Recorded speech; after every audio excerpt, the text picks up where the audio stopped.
Assalamualaikum warahmatullahi wabarakatuh. Alhamdulillah kita bertemu lagi di bahasan selanjutnya mata kuliah sosiologi untuk mahasiswa tadris IPS IAIN Tulungagung. Kita masuk ke bab 3 yaitu tentang pengendalian sosial. Oke, kalau sudah siap mari kita ikuti secara seksama dan bersama-sama. Nah, sebelum kita lebih jauh nih, saya ingin tanya. Saya mau tanya dulu, kalian jawab. Nanti tugasnya dikirim di forum ya. Forum yang sudah kita sediakan. Oke, yang pertama, apakah dalam masyarakat perlu pengendalian sosial? Kalau perlu, kenapa? Ya, silahkan kalian jawab ya. Nah, yang kedua, ada soal lagi nih. Kalau gitu, menurut kalian, bukan menurut ilmuwan, saya tanya menurut kalian, apakah sih pengendalian sosial itu? Ayo, tayo. Silahkan dijawab ya.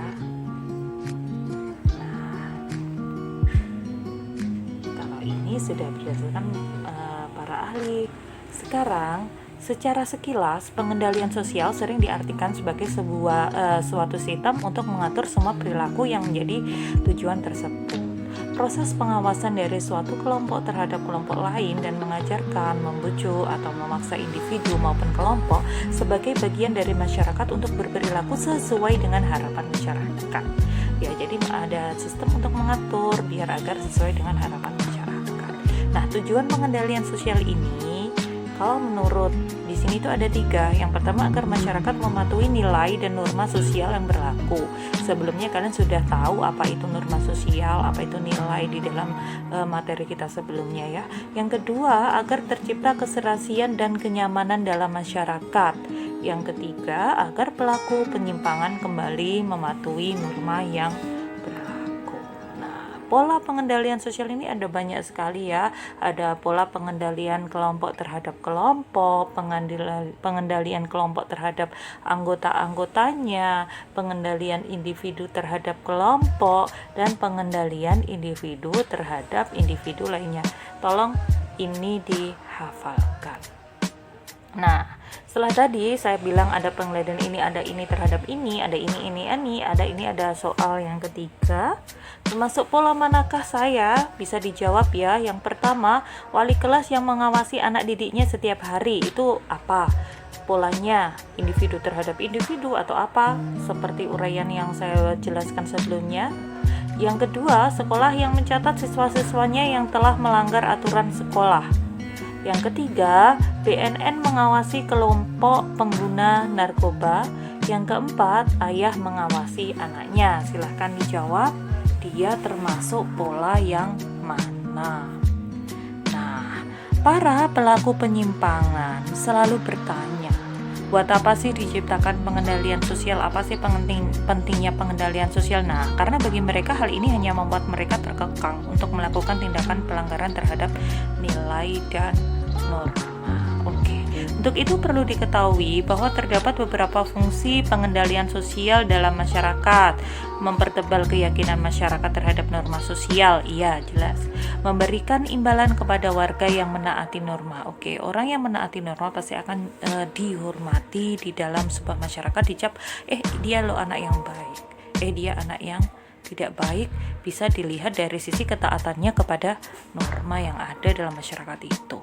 Yang ketiga, mengembangkan rasa takut untuk tidak melakukan perbuatan yang dinilai berisiko. Seperti sekarang ini dalam era pandemi COVID-19, masyarakat kita berpedoman bahwa memakai masker atau memenuhi protokol kesehatan itu adalah hal yang penting. Jadi kita akan takut jika tidak memakai masker apabila kita tidak menerapkan protokol kesehatan, karena selain ada sanksi, mereka juga akan memiliki resiko. Yang keempat, menciptakan sistem hukum, aturan yang disusun secara resmi dan disertai sanksi. Nah, ini tadi seperti yang saya jelaskan barusan. Nah, sifat pengendalian sosial itu yang pertama ada pengendalian bersifat preventif. Artinya tindakan yang dilakukan untuk mencegah terhadap kemungkinan terjadinya pelanggaran terhadap norma sosial. Ya, preventif itu pencegahan. Kemudian ada pengendalian sosial yang bersifat represif, artinya pengendalian yang bertujuan untuk mengembalikan keserasian yang pernah terganggu karena terjadinya suatu pelanggaran dan cara memberikan sanksi sesuai dengan pelanggaran yang dilakukan. Jadi ini untuk menstabilkan. Nah, sekarang ada proses pengendalian sosial. Ada banyak nih. Yang pertama, pengendalian sosial secara persuasif dilakukan dengan cara lemah lembut, membimbing atau mengajak individu untuk mematuhi atau berperilaku sesuai dengan kaidah-kaidah dalam masyarakat, bukan dengan cara kekerasan, yaitu seperti dengan rehabilitasi, dinasihati, atau diajak untuk melakukan yang bermanfaat. Yang kedua, ada cara koersif, artinya pengendalian sosial dilakukan dengan kekerasan atau paksaan karena penyimpangan yang telah dilakukannya berulang-ulang atau telah merugikan orang banyak. Nah, ini dibedakan menjadi dua, ada cara kompulsi yaitu dengan paksaan, ada yang pervasi yaitu pengisian. Nah, kalian harus tahu nih, saya ulang, kompulsi paksaan. Jadi kamu harus kayak gini, kamu harus kayak gini. Misalnya gini biar kamu kayak gini. Kalau pengisian, dia itu semacam diberi penyuluhan tapi terus-menerus. Diberi ceramah yang terus, kamu diberikan ilmu-ilmu atau pelatihan-pelatihan.